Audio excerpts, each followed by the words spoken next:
Salut la famille, c'est parti pour l'émaillage raku.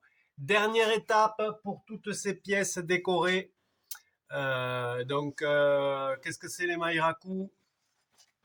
C'est un émail qui va être transparent et donc qui va laisser ressortir toutes les décos qu'on a fait déjà avec le cuivre et le rouge de fer. Voilà une recette que j'apprécie particulièrement, qui fusionne à 1000 degrés pile. Ça veut dire qu'elle devient liquide et transparente à ce moment-là. Et c'est d'ailleurs là, à ce moment-là, à 1000 degrés, qu'on peut commencer à essayer de faire de la réduction, c'est-à-dire couper l'air primaire du brûleur. La flamme va devenir passer du bleu à l'orange. Et c'est là que s'opèrent les changements de couleur. Pour le cuivre, par exemple, on peut atteindre du bleu ou du blanc. Incroyable. Et pour le rouge de fer, je ne sais pas trop, j'ai jamais trop testé encore, mais on pourra tester avec ces modèles-là. Donc la cuisson n'est pas loin, c'est pas gagné parce que après la déco, j'ai laissé sécher une journée entière et toute une matinée ce matin. Et là, je prends le risque d'émailler la dernière couche. On verra si ça arrive à absorber assez. Normalement, il n'y a pas de problème. Pour la recette de raku, tant que je l'ai là, pour l'émail raku, c'est pas compliqué. C'est 1 kg de borate Gersley, 1 kg de syénite néphéline et 2,5 litres d'eau de pluie. Voilà, température de fusion, 1000 degrés pile. Et ça marche à chaque fois. J'en suis super content de cet émail. Voilà, et après c'est le même principe. Et moi je mets mes mains là où elles tombent, en essayant de ne pas trop gâcher les dessins. Et on trempe délicatement. Alors il faut faire gaffe parce que plus on manipule les pièces, et plus elles se fragilisent. Elles sont pleines d'eau. C'est quand même que de la terre sèche assez fine pour mes pièces à moi. Donc il faut faire gaffe quand même. Voilà. Là j'espère juste que l'émail va tenir et pas se décoller au séchage.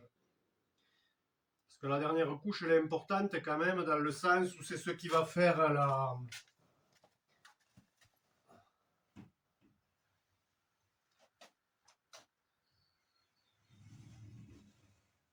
C'est ce qui va faire la fluidité, la- le fait que la pièce soit lisse en surface quand même. Donc il faut qu'elle soit en bonne quantité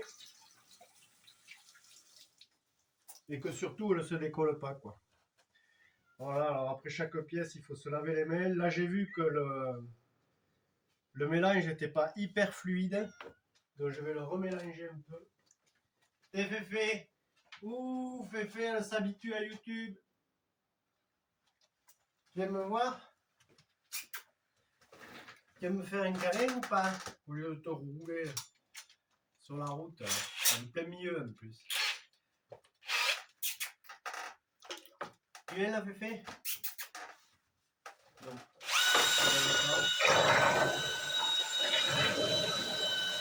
Émail raku, et on passe toutes les pièces comme ça et ça sera bon aussi. Tac, tac, tac. Faire attention de bien attraper les pièces. Surtout pas trop forcer. Sinon ça peut être catastrophique très rapidement. Voilà. Je laisse bien s'écouler. Le top c'est d'arriver à tourner, mais bon c'est pas évident parce que les pièces glissent. Et on dépose délicatement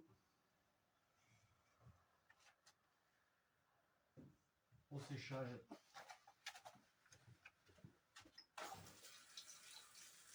Franchement là cet émail, depuis que je m'en sers là, l'émail raku, en fait j'ai presque fait qu'avec ça, hein. Au niveau de l'émail de finition, j'ai toujours fait qu'avec ça parce que j'ai commencé avec du raku. Et franchement, c'est un émail qui déçoit jamais. Enfin, moi, personnellement, il m'a jamais déçu avec cette recette-là. 1 kg, 1 kg, 1 kg cyénite, 1 kg borate, de l'eau, de pluie de préférence. Et franchement, à 1000 degrés pile, vous regardez dans le four, le truc qui devient liquide, c'est nickel. Franchement, j'ai jamais été emmerdé avec cet émail jusqu'à présent. Hein. Peut-être que du coup, ce coup-ci, ça va pas marcher, mais on aura tout fait pour en tout cas. C'est l'essentiel.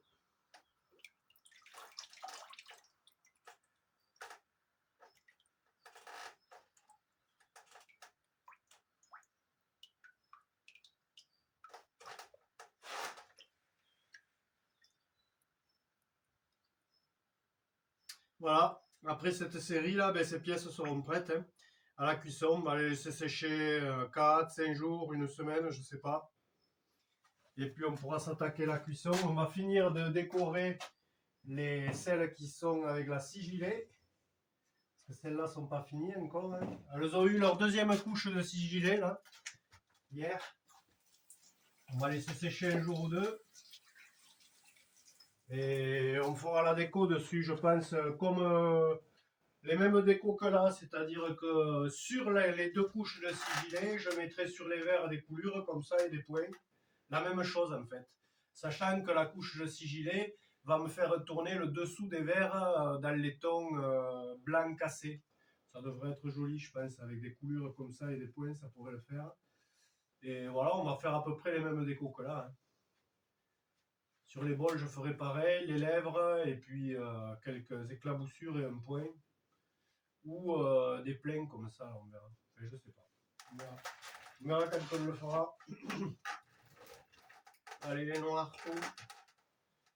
Enfin, noir. C'est pas noir, normalement, c'est vert. Mais je pense que, vu la quantité que j'ai mis, on devrait obtenir un noir. J'espère. J'ai du mal à le tenir. Ils ont tendance à glisser, il faut que je fasse attention. Combien de poteries ça m'est arrivé d'éclater là dans les mains comme ça. En plus, il y a tout qui tombe dans la... Quand on serre trop fort, si on vient trop serrer fort là, ça fait clatch. Il y a tout qui tombe dans l'émail en plus. C'est la cata.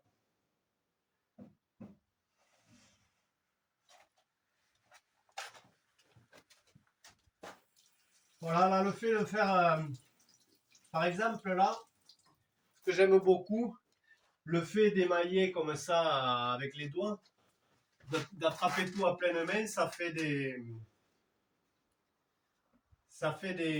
points sur les poteries où l'émail ne va pas, et du coup, ça va faire une surface qui est cuite sans, par exemple, l'émail de la felle. Donc on voit plusieurs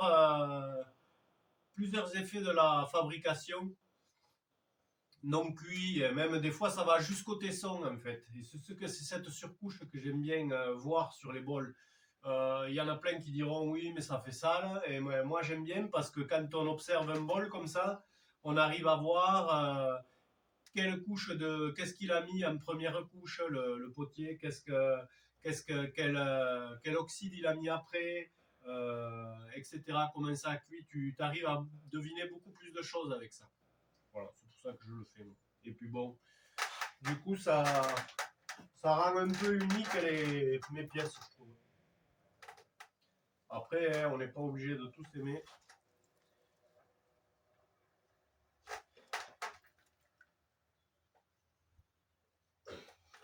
Heureusement, d'ailleurs.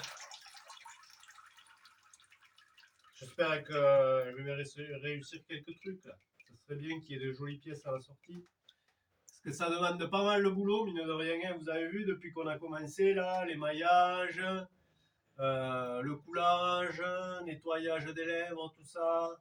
Après l'émaillage, ça prend pas mal de temps aussi. Il faut attendre entre chaque truc. Après, on va attendre une semaine là, que tout sèche. Après, il va falloir enfourner. Pareil, ça prend. Il faut être hyper méticuleux. Sinon, si les poteries se touchent, elles vont se coller entre elles. Si la cuisson est mal réalisée, il y a des poteries qui peuvent exploser. Ça demande pas mal de boulot. Mais franchement, même les fois où je me suis loupé sur la cuisson, il y a pas mal de choses qui ont explosé à l'intérieur et tout. J'ai toujours eu une ombre de, comment dire, d'espoir. Même dans des fragments explosés, une couleur qu'on ramasse, on est là, waouh, purée, ce bleu, je l'avais jamais obtenu. Allez, c'est parti, je continue. Il y a vraiment, depuis que j'ai commencé, là, une quinzaine d'années, facile, j'ai toujours eu de l'espoir, au point de jamais arrêter. C'est bien une des rares passions, parce que j'en ai essayé beaucoup, que ce soit dans le sport ou quoi que ce soit, j'ai vraiment essayé plein de trucs. Et ça, c'est une des rares que j'ai pas arrêté au bout de 5 ans, pour reprendre autre chose. Franchement, il y a toujours un espoir dans la poterie, c'est ce que j'adore. Et voilà, tac, tac, on va finir tout comme ça. Oula.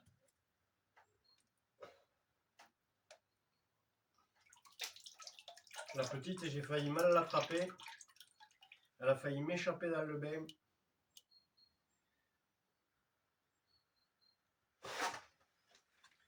Ça aurait pu être la catastrophe.